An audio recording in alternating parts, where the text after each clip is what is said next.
We are your local election headquarters. This time next week, very last-minute voters will be making that crucial decision across the country. Some Vermonters, though, have had their ballots for nearly a month.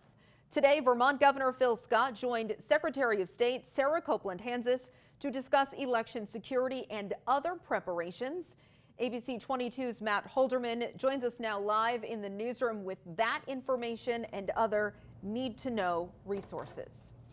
Right, Lauren. Well, one thing to note is how many Vermonters have already voted. Copeland Hanzas says 150,000 ballots have already been tallied at local clerk's offices, and some of those were mail-in ballots. But she stresses that if you are hoping to vote by mail, it is too late to do so now.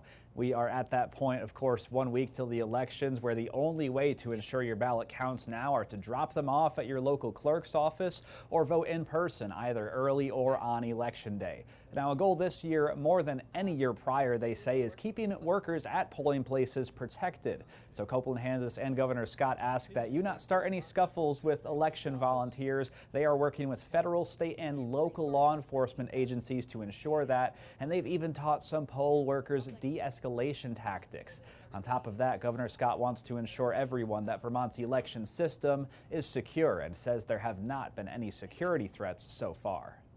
We're lucky in Vermont to have a little less vitriol than they do in some parts of this country, but we are not immune to it. And we still hear stories from town and city clerks about angry interactions that they've had with voters. And I want to remind Vermonters, the systems we have in place are secure. And we'll make sure the voting process is protected. So I encourage all Vermonters to vote, because it's essential to our democracy. Now, should there be any threats on Election Day, Scott and Copeland Hanzas say their offices have plans in place. They're even prepped for power or internet outages and will be able to keep the election secure and count everyone's votes in those events, they say.